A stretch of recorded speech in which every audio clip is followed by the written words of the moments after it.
Folks, I believe that today is one of the most important days and pivotal times that we are seeing for the entire year in terms of the markets and for gold and silver prices. I'll explain why and so much more as we explore.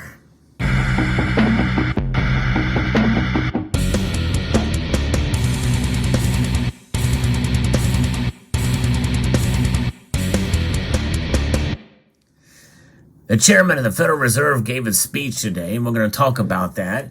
And I'm going to talk about why I think that gold and silver prices are now solidifying mostly to the upside now. In other words, I don't think we're going to see much lower prices than what we are witnessing now. We may have some slight pullbacks, but I believe that all of the indicators are leaning more towards now a solidification of these prices and a stabilization to the upside of the overall precious metals market. If you enjoy videos where I talk about the news and opinion with regards to precious metals, I hope you will consider subscribing to the channel, pressing that thumbs up button, and hitting the notification bell so that you can be apprised of the latest content that makes its way across your device. So I'm going to first be reporting from Reuters about the speech that the chairman gave. The U.S. economy strength and continuing tight labor markets could require still tougher borrowing conditions to control inflation, according to Jerome Powell in his speech today. Through rising market interest rates could make action by the central bank itself less necessary. So we think that even though that some of these things are tougher borrowing conditions, he thinks raising rates from here on out may be less necessary. So pulling back from the hawkish stance, appearing to align himself with some of his colleagues at the Fed who have recently said that the bond market is now doing some of the central bank's work for it, some of the heavy lifting there. Powell, in remarks to the Economic Club in New York, agreed in principle that the rise in yields was helping to further tighten financial conditions and at the margin might lessen the need for an additional Fed rate increase. It was not explicit endorsement for the view, but financial markets seemed to read it as one. As Powell spoke, investors leaned further into bets that the Fed is done raising its short-term benchmark rates. Further futures that settle on the Fed's policy rate are now pricing less than a 1 in 3 chance of another rate hike this year, down from about 40% before he spoke. Now here's the kicker. The interest rate on the 10 and 30-year treasury bonds rose literally as he was making his remarks. In raising the Fed's benchmark interest rate, the whole idea is to affect the financial conditions, according to Powell. And they're producing tighter financial conditions right now, which seems to be moving for a variety of reasons, such as an upgraded view of the U.S. economy's strength, independent of any expectations by the Fed. It's an important distinction, Powell noted. If bond investors were raising long-term yields only because they thought the Fed was about to raise its own short-term policy rate, the central bank would have to follow through, or long-term rates would fall, which appears to be a different dynamic of the one that Powell and several colleagues have suggested in recent days. Financial conditions are tightening. There's no getting around that. It moves the needle towards the Fed doing less rather than more.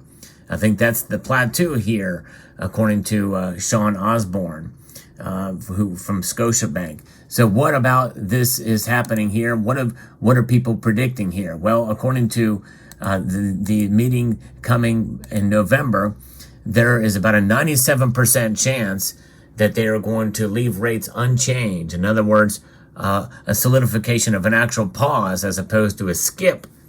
And because that's what's happening at the December meeting too.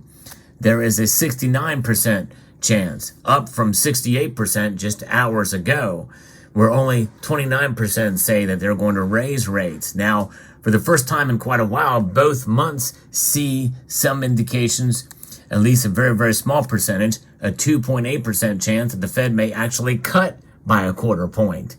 So this is leaning more towards a dovish policy and a move towards, an indication now we're starting to see at least a trickling of folks that think they actually may cut rates. But likely that's not going to happen until next year. But because of this less hawkish stance, that is now being forecast, at least to some extent, through parts of 2024. To even by, moving by March, about a 13% chance that they may cut rates. So it's pretty remarkable to see how quickly things are shifting here. But gold and silver are reacting. In fact, gold, as I record this video moments before the markets close, gold is up over 1.35%. That's up $26.30 and $1,974. We are within spitting distance of $2,000 gold again, folks. Pretty remarkable indeed. Silver is comfortably above $23 now, up almost 3/4 of a percentage point, up 17 cents to $23.08 as I record this video.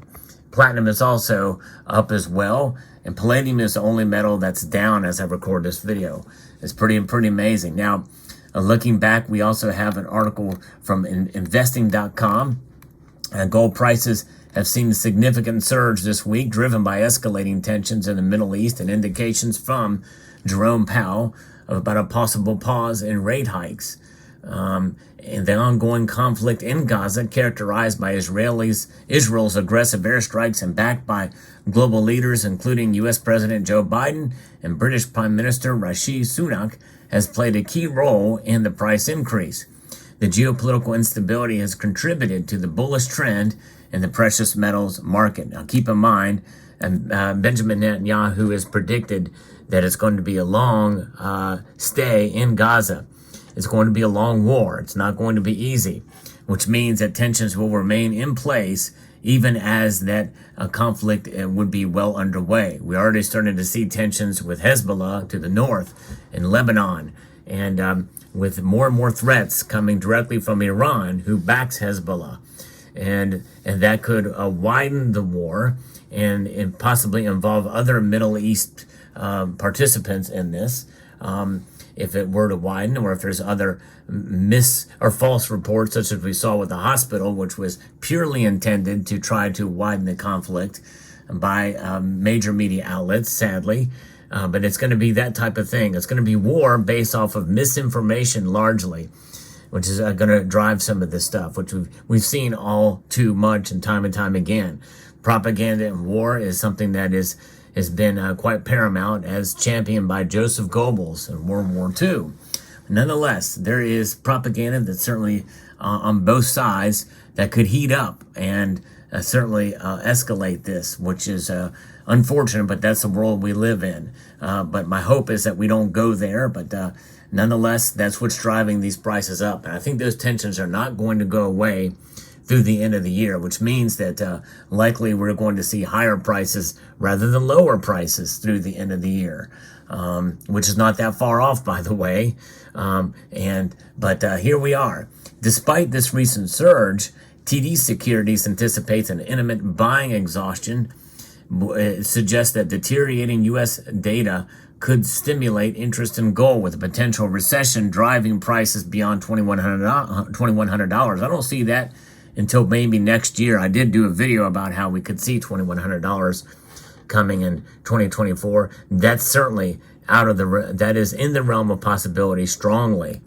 And so on the monetary policy front, we talked about Powell's remarks on the rise and bond yields reducing the need for additional rate hikes have led traders to predict what was once a 68%, but now it's almost a 70% chance of no rate hike.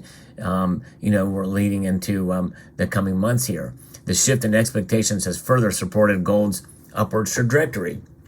In addition to these factors, the dollar index, which is falling, and the benchmark treasury yields may enhance gold's appeal as a safe haven asset. As investors continue to navigate through these uncertain times, it remains to be seen how these various elements will continue to shape the trajectory of gold prices. But it's likely going to be pretty bullish, I think, at this point out, or at least trending in this direction, or staying where it is, or higher. We're going to probably be flirting with $2,000 gold in the coming weeks, but on a high-speed chase to the upside with gold.